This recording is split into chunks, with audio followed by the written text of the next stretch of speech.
નમસ્કાર મિત્રો, આજે આપણે વાત કરવા જઈ રહ્યા છીએ એક એવા પાવન તહેવાર વિશે જે આપણા હૃદયમાં ભક્તિ, આનંદ, ઉત્સાહ ભરી દે છે અને તે છે ગણેશ ચતુર્થી.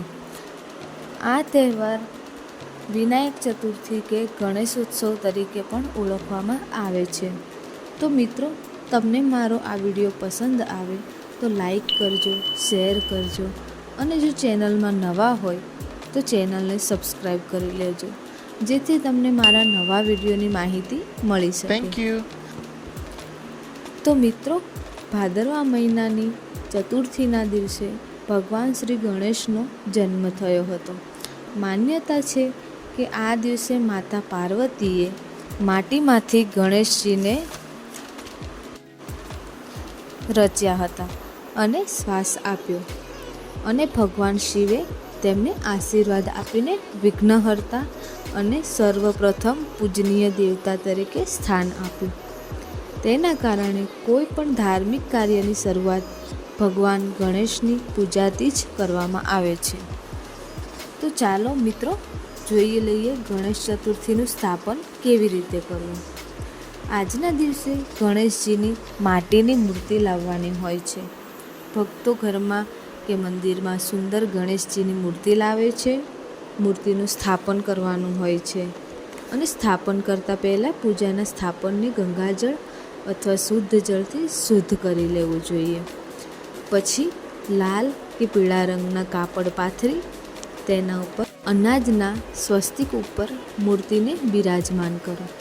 દીવો પ્રગટાવીને અગરબત્તી અથવા ધૂપથી પૂજાની શરૂઆત કરો. ભગવાન ગણેશને દૂર્વા, ફૂલ અને મોદકનો પ્રસાદ અર્પણ કરો. ત્યારબાદ ઓમ ગણ ગણપતયે નમો નમઃનો મંત્રોચ્ચાર કરો અને ગણપતિની આરતી ઉતારવી. પરિવાર સાથે પ્રાર્થના કરો કે અમારા જીવનમાંથી બધા વિઘ્નો દૂર થાય. તો મિત્રો, ગણેશ ચતુર્થીનું ધાર્મિક તેમજ સામાજિક બંને પ્રકારનું મહત્ત્વ છે. ભગવાન ગણેશને વિઘ્નહર્તા, બુદ્ધિદાતા અને સમૃદ્ધિના દેવતા પણ માનવામાં આવે છે. આ તહેવાર આપણા જીવનમાં શાંતિ, સકારાત્મકતા અને એકતા લાવે છે. માનવામાં આવે છે કે આ દિવસે શ્રદ્ધાપૂર્વક પૂજા કરનારાના ઘરમાં ક્યારેય દુઃખ કે કષ્ટ ટકતા નથી. લોકકથા પ્રમાણે એક વખત દેવતાઓએ ભગવાન શિવને વિનંતી કરી કે અમને કોઈ એવો દેવ આપો જે અમારા વિઘ્નોને દૂર કરે અને સૌ પ્રથમ પૂજાય. ત્યારે ભગવાન શિવ અને માતા પાર્વતીએ પોતાના પુત્ર ગણેશને આશીર્વાદ આપ્યા. અને બીજી પણ એક પૌરાણિક કથા પ્રમાણે જ્યારે દેવી અને દેવતાઓએ પરિક્રમા કરવાની સ્પર્ધા રાખી ત્યારે શ્રી ગણેશે પોતાના માતા પિતાની પરિક્રમા કરી અને જ્ઞાન, બુદ્ધિ અને સમર્પણનો સંદેશ આપ્યો. ત્યારથી ગણેશજી સર્વપ્રથમ પૂજનીય બન્યા. તો મિત્રો, જોઈ લઈએ કે ગણેશ વિસર્જન ક્યારે કરવું.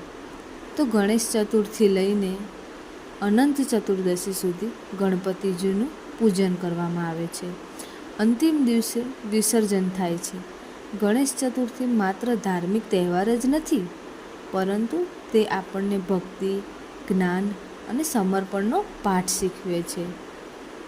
આપણે સૌ મળીને ભગવાન ગણેશજીને પ્રાર્થના કરીએ કે ભગવાન શ્રી ગણેશ આપણા જીવનમાંથી તમામ દુઃખો દૂર કરે, સુખ સમૃદ્ધિ આપે અને હંમેશા વિઘ્નહર્તા બનીને આપણા ઘર પર કૃપા વરસાવે.